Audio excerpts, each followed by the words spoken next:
Well, good morning, everybody. Wake up. Is anybody up? Is anybody out of bed yet? Everybody's still snuggling in tight where it's warm and cozy. Potentially. Yeah, I get that too. Anyway, Josh, have I ever told you how much I hate this cold weather? No, it never came up. Never? I don't know. Well, you know what my mama used to always tell me, Josh?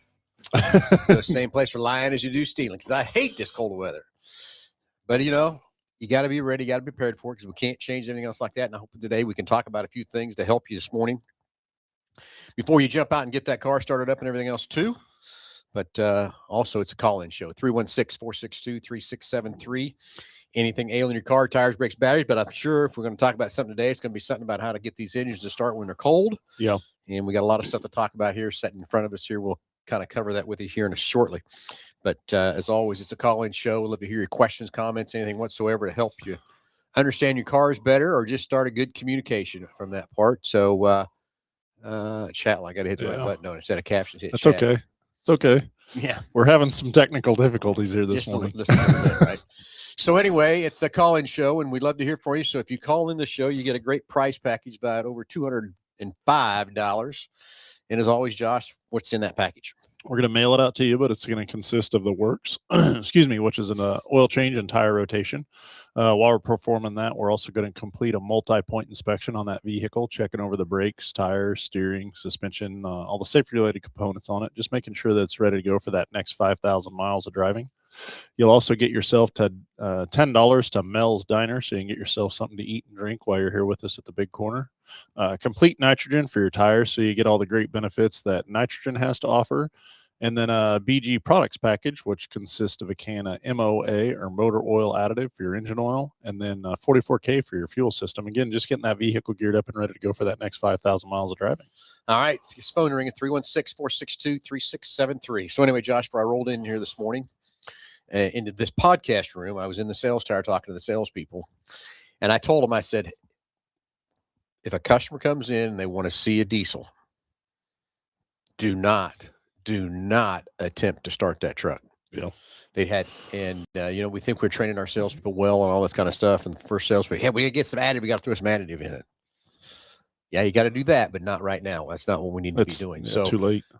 Let's kind of go through some of this a little bit and talk about what we got and the relationship we have with BG, and now the relationship that BG has with Ford and all their chemicals and stuff. And Ford is now introducing all of or almost all of BG products. It's coming through phases or having to get them approved and everything else like that. But a couple products, Josh, you got there already, is the diesel fuel additives for your diesels. We got some stuff for some gas cars here too. We'll talk about that here in a minute. But basically what happens is when diesel fuel gets cold, there's a wax, basically is the best way to describe it, that freezes and turns to wax. And then naturally the diesel cannot push that wax through the system, or it can't be combustible to start and run. So it's and one of those things that some of the manufacturers or fuel providers treat to a certain point, but also if you're a provider and you have certain standards that you have to make out of this fuel, right? Like there's really no incentive for them to dump more money into it to make the product better than what that minimum standard is from a fuel provider. And then, the biggest thing with this, with anti-gel is essentially what it is, and a lot of people, misconceptions or, hey, now the weather's cold, I'm going to put it in. Too late. It's too late, right? Yeah, too late. So anyway, basically your diesel fuel to put additive in needs to be around 40 degrees to get in there, to get mixed in, to get it where it needs to be. And I tell you, Josh, I've seen a lot of people over the parts counter this last week coming in and getting prepared and stuff, and a lot of questions about what to do, how much to put in, and what product to put in, and all that kind of stuff. So I want to cover all that too. And that's one of the things that these newer products I think really helps too. In the sense that it is, you don't have to sit and measure out this many ounces and this. I mean, it's just dump a can in and go with the newer portion of this, because their previous stuff, it was could treat up to multiple tanks on it. And so, okay, did I get enough in on that tank? Not enough in on the other tank? Like, where am I at with that? Well, I was walking over the parts room, my parts counter just, I don't know, Wednesday, I think, and a guy, he's buying 10 of the big bottles of anti-gel. Uh-huh. And I said, hey, let me show you something else. And we'll get to that here in a minute. And he comes back and he goes, oh, hey, I like that better. Because the bottle I showed him was just a basically one tank per tank poured in and go. He says, I hate to have my guys guessing just what you just said. Yeah. Guessing, did I get enough in? Did I get too much in? Whatever from that part, too. So I like what they're going to show these cans here in just a second. Putting that in to be able to treat per tank. And then we'll show them some other stuff, too. And then Tim Daniel wants to says, good morning, Ricky and Cal. So I'm still trying to figure out who he's saying hi to. Ricky. We just know that part of it. Yeah. Okay. So Josh, this pull up. Okay. The red can, the red top basically is so cetane boost. Yeah, this stuff is it's a cetane booster. Again, it was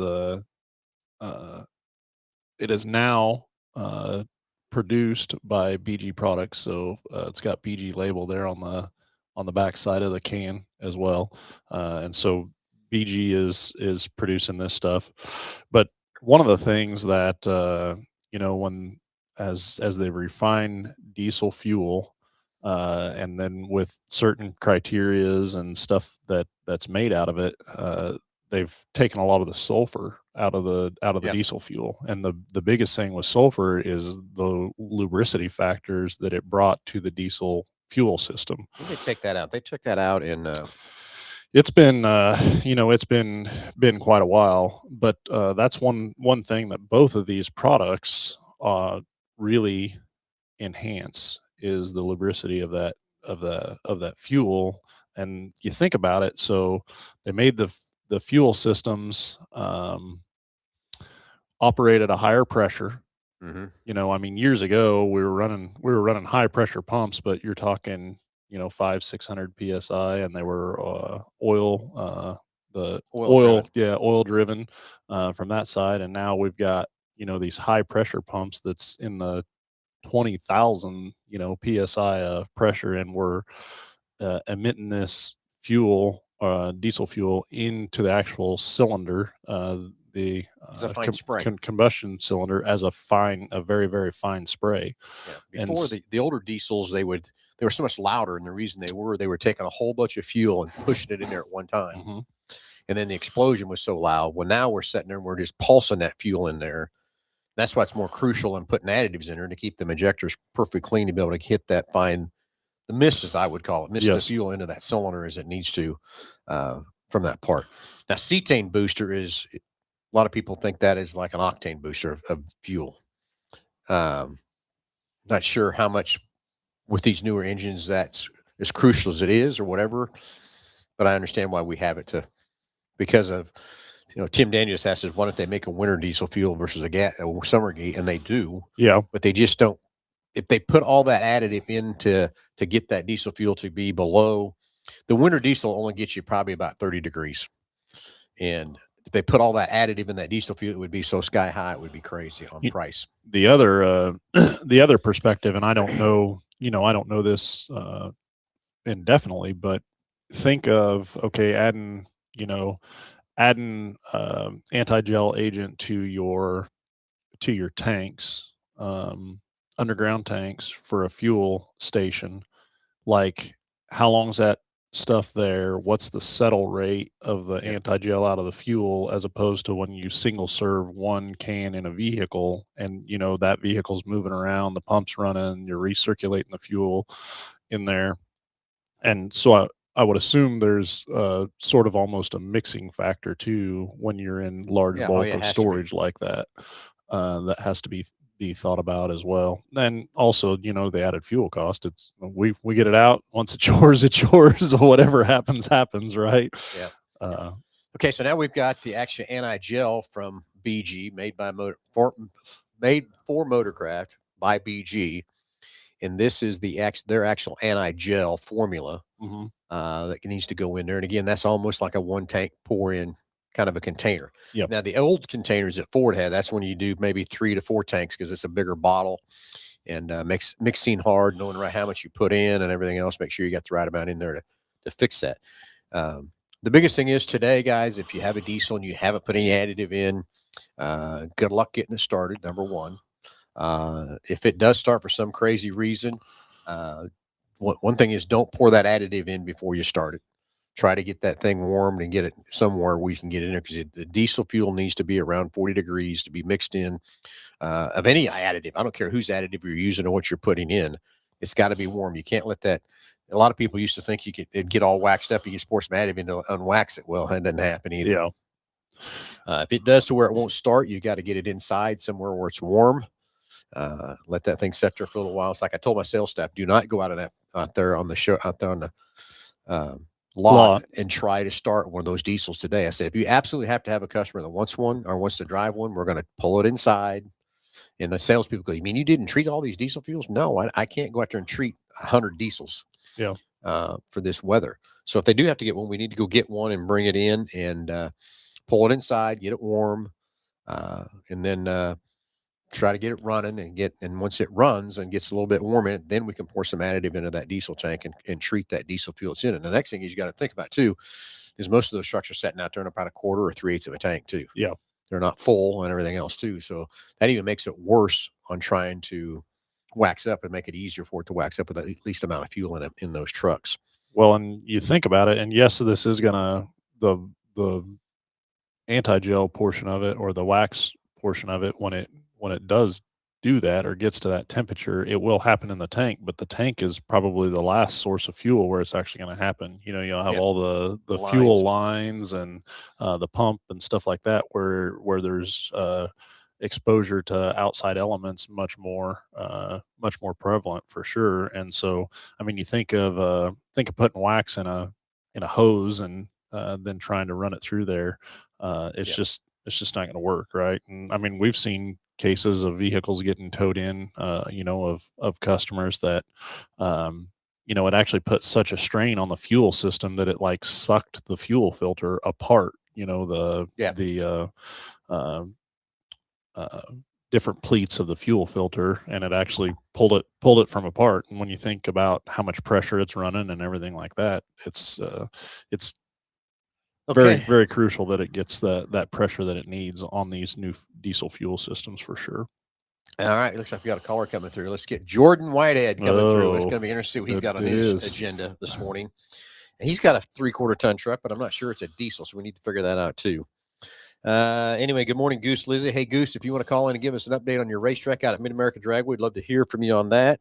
Goose says, I plugged mine in and it started right up. My question, even though it's plugged in for the motor, will the fuel still get it if it's not treated? You got very lucky, unless you must be inside a garage or something. Goose, how you got that started by that part. But if you had it plugged in and it's still outside and you haven't treated the fuel today, it's probably not going to start. Yeah, the plug-in portion of it is warming the coolant and the oil in that truck essentially. Yeah. And it makes it and which is a part of the discussion that I wanted to bring up today, and just in starting a vehicle in this cold a temperature and what that oil looks like. But before we do that, let's head to the phones and talk to Jordan. Jordan, you're on live with Under the Hood. Good morning. What's up, guys? How are we doing this morning? Perfect. Well, how about you? First thing is, did your truck start, or are you calling in to figure out how to get your truck started? No, it did start. I actually have a little bit of insight on what you guys were talking about this morning. It fired right up. I'm sitting in it right now. It's purring like a kitten. Well, okay. So I was questioning whether your truck is a diesel or a gas. 6.4 diesel, Power Stroke. 6.4. Did you treat the fuel? Yes, I did. Good job. Okay, that's kind of rare for you, but I'm glad you did. So at least that's right. I agree. I agree. So anyway, listen here. This is what I wanted to say. So about a year ago, it was a little over a year ago, rather. I had the guys out to fix my HVAC for the umpteenth time. It's only a 7-year-old HVAC unit in my home, fixing my vehicles all the time. Just long story short, I've always been bad about maintenance. And so a year ago, it's been about a year and a half, about October of, about a year and a half ago, I decided I'm going to focus on maintenance in every aspect of my life. So I changed my HVAC filter out every single month religiously, just like it says, which nobody does that. But I made it a point. I set a reminder on my phone. I'm a BG guy as far as fuel products go, but I mean, I don't think it matters what kind you use as long as it's a good one. Lucas Oil is good. All those are good. I run the BG injector cleaner and the octane boost in my wife's car, gas motor. I run the anti-gel in the wintertime, the BG cetane boost. I started that about 1st of November. And then I just run the regular injector cleaner, BG injector cleaner, fuel additive throughout the summertime. I've made sure I've changed my oil every 5,000 miles, changed my fuel filter every 10,000 miles. Same on my wife's car. I've been absolutely gung-ho on maintenance for a year and a half. And I've had zero problems with anything. Now, that could definitely be a coincidence. But I guess, my point is, it definitely didn't hurt anything. And in the last year and a half, I've had to fix absolutely nothing. And the only thing I've changed, whether it be my HVAC unit at home, my diesel truck sitting in the driveway, my wife's car, is I've done the proper maintenance. This morning I got up, -5 degrees. I was plugged in, had all my additive in it, walked out, fired my diesel truck right up, let it warm up for about 20 minutes while I had my coffee. I'm out driving around, absolutely no problem. So I think what I'm getting at here is, myself included, I didn't realize how important maintenance was. And I mean in every aspect, whether it's your HVAC unit, at your house, whether it's your vehicles, whether it's anything. Again, I've only changed one thing and I've had zero problems. So the proof's in the pudding. It is the proofs in the pudding, and we take it for granted today because of how good these cars run and what they do compared to they did, 20 and 30 years ago, how much maintenance we had to do back then. But now, we change oil back. We fill up about every 200 miles and go through what we do now every 5,000 miles on these cars is kind of the difference. But you are right, Jordan. You get what you pay for on your preventative maintenance and what you do and what your headaches it leaves and everything else from that part. But you're right. Maintenance is I'm going to say preventative maintenance more than just maintenance is crucial on what it does to help you keep your vehicles running longer, keeps you out of trouble longer. You'll spend less money, but trying to convince a lot of people that spending less money to do that maintenance is hard sometimes. 100%. And that was my thing. I was always cheap. I didn't want to spend the money on ours. We don't need to change that filter out every 1 month. We don't need to change the oil every 5,000 miles. We don't need to do all that. That's just they're just trying to get you to spend more money. When in reality, no, you spend far less money because you're not fixing your stuff as much. I mean, I've completely changed my view on that 180 degrees. Preventative maintenance is absolutely key. And again, I've had, no problems. Does that mean I'll never have any problems? No, of course not. But I can tell you, it absolutely has not hurt anything.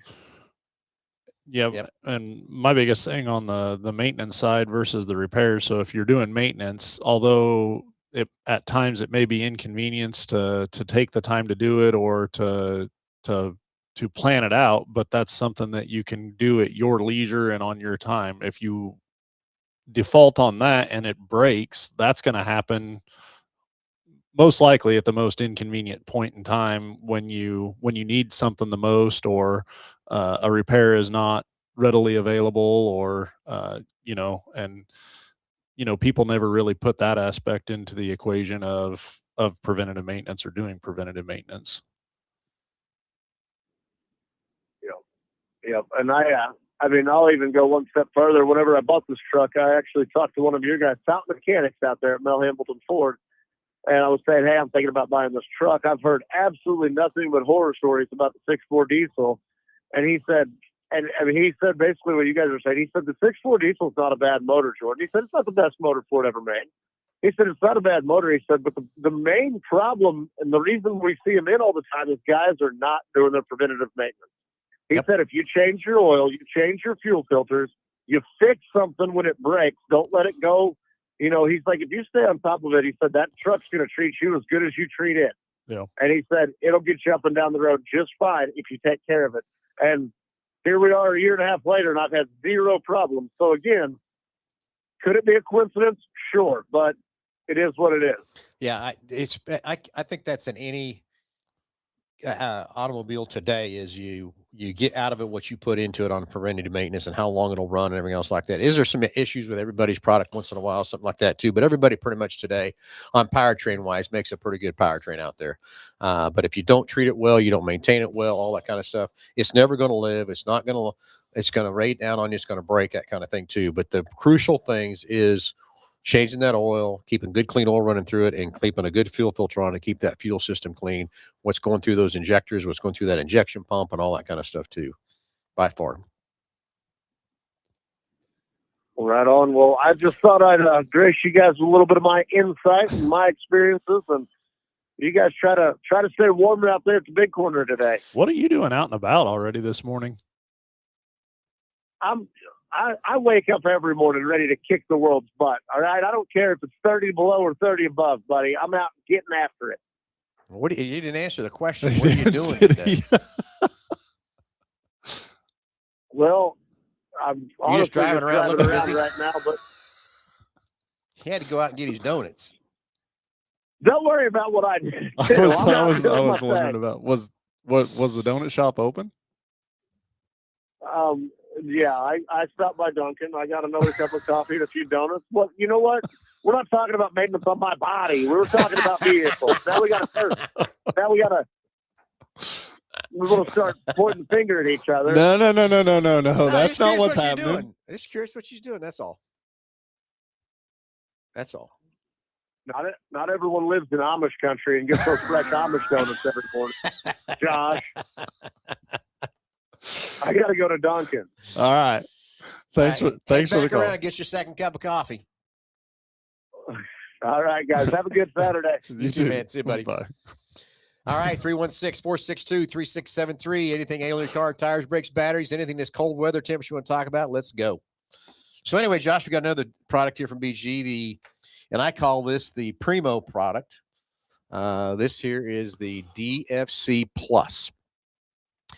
Now, if you really want to take care of your fuel system, you really want to make sure it's going to be maintained, and on a diesel now, this is a diesel product. This here is the Primo product that does a lot better than combining these two together. Is it a little bit more money? Yeah, it's more money. But my opinion of that product there is for, like you talked about, Josh, how high pressure these pumps are running and these injectors got to spray and everything else like that. Preventative maintenance year round. I would be putting that stuff right there. If I owned a diesel, driving a diesel 24/7, that's what would be in my truck, in my fuel tank, the fuel system year round. That product right there. I'm looking at how high pressure these pumps are running, and the if it starts being abrasive and that sort of thing, and not getting the lubrication it does, how much one of them. For example, what would if that injection pump went out? What's that cost? I mean, so just for example, if you were to do a whole diesel fuel system on a vehicle, you're upwards of probably $15,000. There you go. That's where I was after about. Which is, to me, is so just. I think this bottle here is $10. So you can spend a lot of $10 for 15,000. Yeah, very much so. We got a caller, Josh? Yeah, we do. Hey, let's go to the phones and talk to Larry. Larry, you're on live with Under the Hood this morning.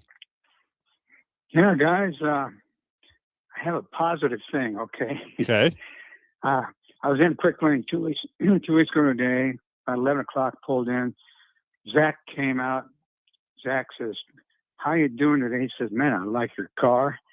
And I says, "Well, I'm going to go up and get some lunch here." And after he did everything, prepping to do, they said, "I'll take you up and get some lunch." Okay. So he took me up there, dropped me off, got my lunch, waited, maybe an hour. I get a call from Zach. He says, "Well, you're done. I'm going to come get you, bring you back." I thought, man, now that is service. I'm telling you, Zach needs a 4-star guy. Okay. Well, great. Glad Zach took good care of you, buddy.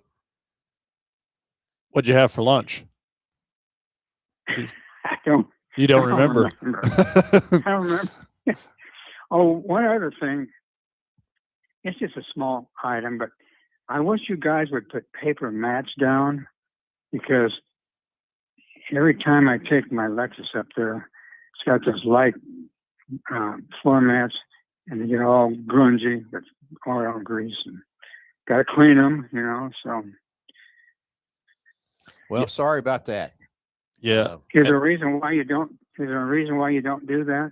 So so my answer is that we don't put mats down or covers on steering wheels or seat covers in a vehicle, and the main reason for that is a false sense of security for a technician.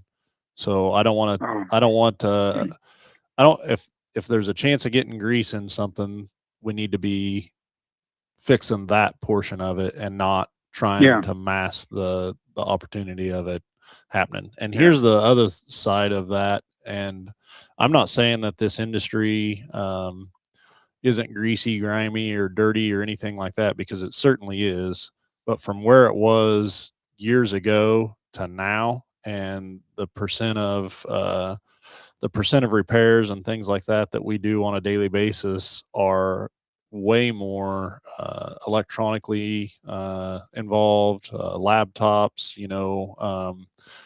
computer systems. Now, again, you still got to maintenance them. You still got to change oils. You still got to do that type of stuff. But I will also say in that space or area too, the tools and equipment that we have today versus, drain pans and stuff like that we had years ago. It's evolved Yeah. too. So I don't know what your I agree take 100% is with on Josh that. on that aspect. The other things I'm going to throw at it is I'll give you an example here. Just last week or so, I had to take my diesel truck, big diesel, up to my race toter, up to a place to get worked on, and they put those mats in for me. But guess where that mat was when I went to pick up the truck? Wadded up underneath. Wadded up underneath the pedals. So it wasn't even doing much good for it anyway. And that's what I used to see all the time. I used to do this years ago. I had the seat covers, I had the steering wheel covers, I had the floor mats, all that kind of stuff. And 99% of the time when I would go pull a cart for a customer's car, that paper mat on the floor was wadded up or pushed up underneath the pedals or whatever. Sideways. And it wasn't even doing its job. Then I went back and looked at the expense that I was spending on all that stuff and said, holy smokes, that's a lot of money. From that part. But I'm with Josh. These techs need to be more respectful and things happen. But things are going to happen when we do or whatever. But we need to catch that before we get the car back to you and get it cleaned up ourselves. The other thing I will say, and I'm not picking on you, Larry, or saying that even that this was a scenario in your particular case, but customers notice way more things about their vehicle after they get it back from it being in a service after they've been out of it for a while than they do any other time they get in or out of it. And I've been involved in so many particular cases where somebody may comment about a dent or a ding or a scratch or something that they would have on their vehicle. And, so we have service drive cameras, and obviously I don't want your vehicle to leave with anything that it didn't come in with, but also from our perspective is like, sometimes you're just unaware of things that are going on with the vehicle. And so I can't tell you how many cases that I've been involved with, or where we've went back and looked at how the vehicle was when it came into the service drive, and that stuff was already there. You particularly see it more on the passenger side of a vehicle, just because people don't get in and out of the passenger side of it a lot. And so it's not something that they notice until their vehicle's been out of their care. And so now they're going to walk around it and pay a little more particular attention to something. And like I said, that does happen on quite a few bases. And so, but yeah, I want to make sure that your vehicle leaves in the same condition that it came in for sure on that side of it. So. Yeah, it's pretty hard to do that because without any paper mats down. But what I'm going to do, I'm going to just flip it over next time. Yeah, and what I do that. The other side that I'll even say too is there are some manufacturers, and even Ford has a couple of interiors too that man, they just they don't do us any favors when it's a white interior or a really light light colored I know it. interior and stuff like that. And I mean, Yes. it looks great, Yes. but and one of the largest repairs that I can think of is anytime you have to deal with a headliner. You could take a brand new headliner out of the box and Ooh, uh, yeah. you could have just Mhm. washed your hands and you handle that headliner and you move it around. And I mean, if it's a light colored headliner, you almost always Yep. can see fingerprints on it. And it's, Yeah. we've Yeah. got some of them that are kind of a suede and stuff like that. And it's a challenge sometimes to keep these things clean and still Yeah. be able to work on them for sure. Well, that's great. I don't hate to be nitpicking, stuff like that. But I just, because a lot of places you go, they do Yeah. put the paper mats down, and I'm thinking, why do some do, some don't? I don't know. Anyway, just a point of conversation. Yeah, a lot of conversation there, a lot of pros and cons both ways and stuff like that too. Yeah. For sure. Anyway, give Zach a shout out, okay? Certainly will do. Yep, we'll do. Larry, thanks for the call. Stay warm and You bet. keep in touch, buddy. You bet. Thanks a lot. Bye. Gotcha. All right, 316-462-3673. Had a couple good calls. Let's keep the phones ringing. Love to give you that great price package, over $205 for each and every caller. Anyway, so Larry has been a listener, I think, Josh, for one of my first original listeners when I started this show over in Hutchinson back in 2004. It's been a long time. It has been, hasn't it? So been a lot of fun. So, Eddie, one more product we need to talk about, and this is for your gasoline cars. You need an additive today too, just as well as anybody else, called a fuel dryer. There is a ton of these products out on the market there today that you can buy. And remember, you get what you pay for. But BG Fuel Dryer is a great product. It does the best job of any product that I've seen out there in the marketplace. But anyway, gasoline engines can have condensation. It happens. You're not going to change it. It's going to happen. Even the diesel fuel tanks in the ground, these at the fuel stations have got condensations you can get pumped into your tank. And water is heavier than fuel, so it's going to end up in the bottom of your fuel tank, and that's exactly where these fuel pumps are at. So you always hear in this cold temperature in a gasoline engine, you want to put some fuel dryer in there to keep that out of there. Basically, what that really does, it mixes that water and makes it where it can be combustible. I would venture to say that moisture content in fuel is probably more prevalent today than it was 15, 20 years ago. Because of the ethanol. Because of ethanol, right? Exactly correct. Yep. For sure. And so this is something that helps dry that out as well. And remember, today, and it's just like today, my truck was at a half a tank. I went and filled it up. But when I get to a half a tank in these cold weathers, I fill them up. Better to run the top half than the bottom half, especially in this cold weather. And really year round, if you really think about it, because in the summertime, the fuel pumps are back there running that heat, and that fuel helps keep that fuel pump cold.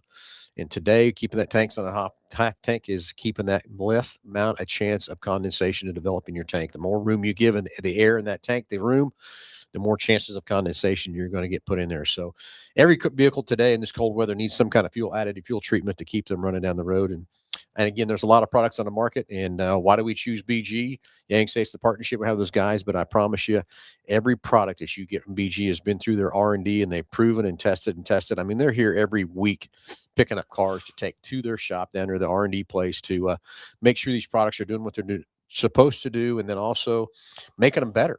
And a change and adapting as these motor changes and the different combustion changes and the different cylinders, all that stuff, different changes. They make sure that always, and really when they're coming to pick up cars from us, they're picking up not Fords, they're picking up other brands to test to make sure their products are doing what it does. So just got a great relationship with those guys, and it's a great product, and I stand behind it 100%.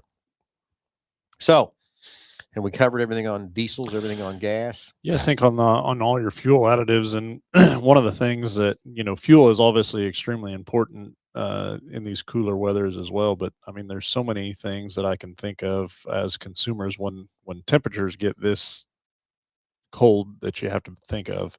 And for me, one of the biggest things is seeing people just fire up a vehicle and hop in it and drive down the road and not giving that thing just a little bit of time to warm up, or get the fluid, get some heat in the fluid, and just taking off. I mean, I think of a vehicle starting when it's 0 or sub-zero, or right around there, and how thick that oil is initially when it starts off. And that, regardless of temperature, that's the most time that you're going to wear components in that engine is at startup. Yep. And that's because it's the lack of lubrication that's available during that initial startup. And to do that, and now the oil's so much thicker, and to just put it in gear and take off, I can't. The amount of harm that you're doing at that point in time is crazy. You know, it's like this morning, I was curious what my garage is at. My garage is just heated off the heat around my house and stuff. So I was worried about what the temperature really was in my garage. It was 44 when I got in the truck this morning. And even that, I even still let that truck sit there for 30 seconds before I put that thing in reverse. Just because I knew as soon as it hit that outside air, what was going to happen, what was going to do that too. So on these cold mornings, it is a great thing to have that remote start and let them warm up good and everything else before you take off. But boy, just don't go out and fire that car up and take off from that part for sure. So give it a chance to warm up, give it a chance to get there. And the last thing I want to talk about for cold weather, Josh, is batteries. Yeah. Every time you come in our service drive, we've got these testers. You can test your batteries. I love these testers so much better than what we used to have years ago. You can test it and tell you if that battery is okay, if it's 75%, 50%, whatever. But these testers can test these cold cranking amps. And, you know, we're not worried about voltage anymore like we were years ago. We're worried about how many cold cranking amps that battery can produce and put out.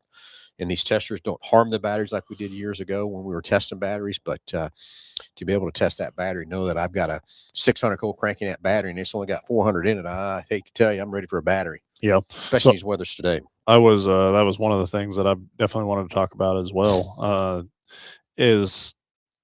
And I've had 3 experiences of this just within the last 2 days.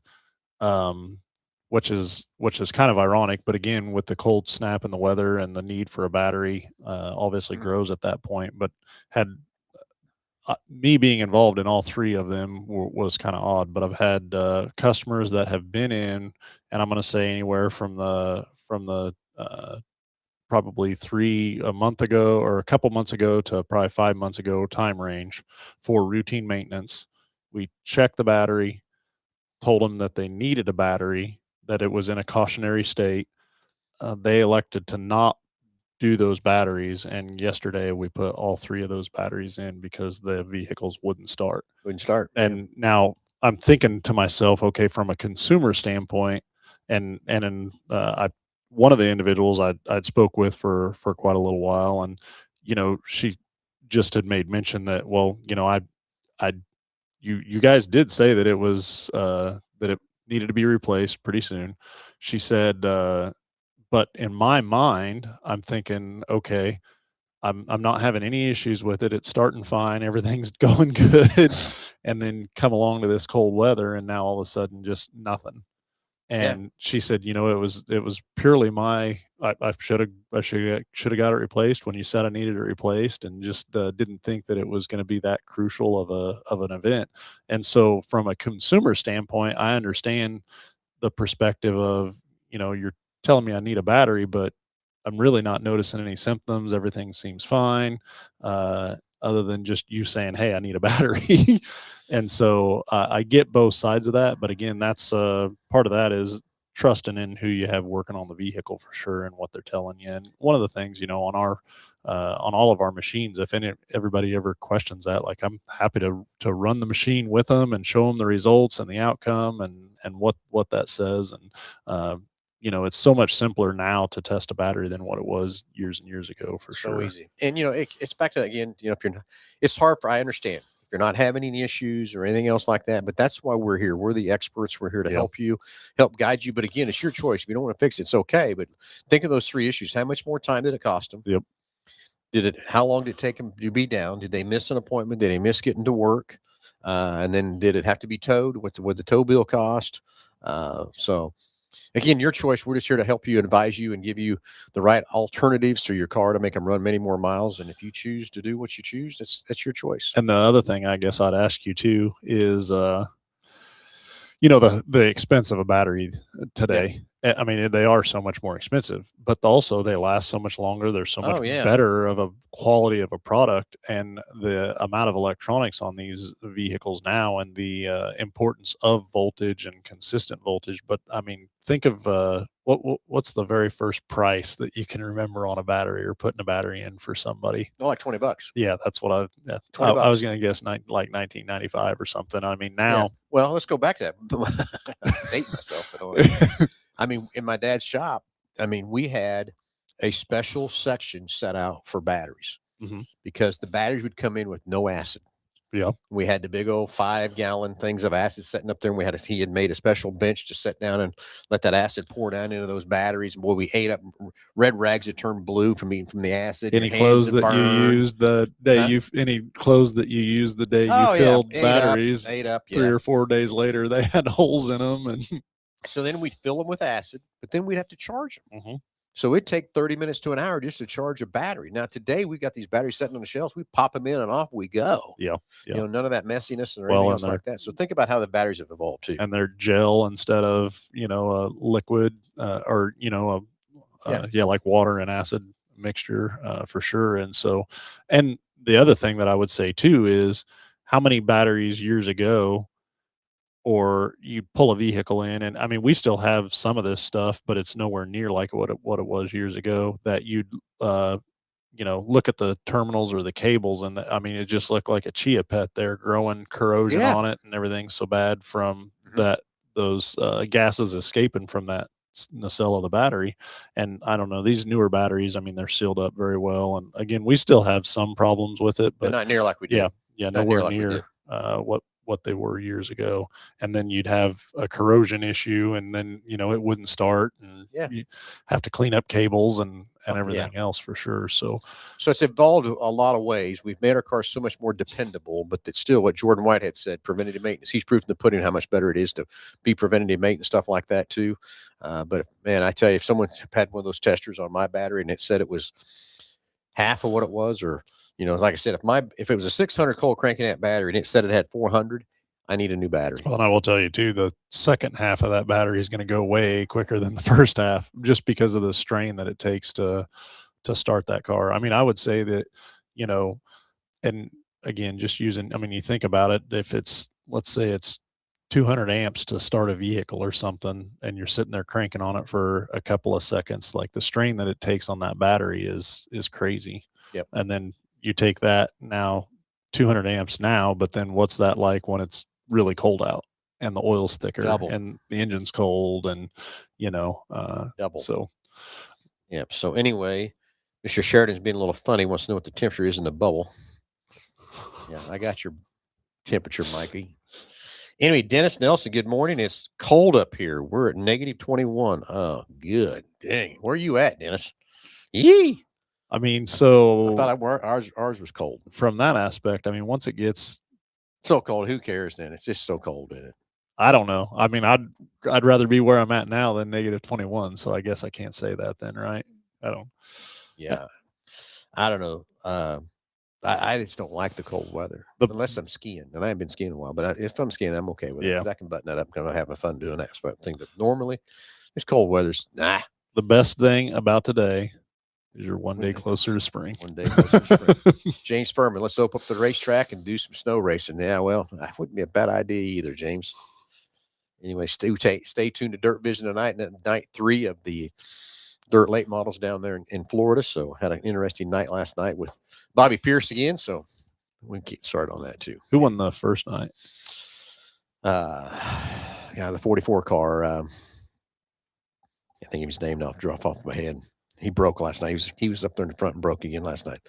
But my guy right now, Brandon Shepard, finished third night before last and fourth this last night. So I think he's leading the points down there right now too. I'd have to see what the points look like that this morning. So it's fun to have that relationship with the Rocket One race cars and Mark Richards and Brandon Shepard, and texting both of them back and forth last night and the night before how they're doing and stuff. But yeah, they're pretty pumped, finishing third and fourth. So I think they picked the wrong tire last night on that right rear because they were right up there.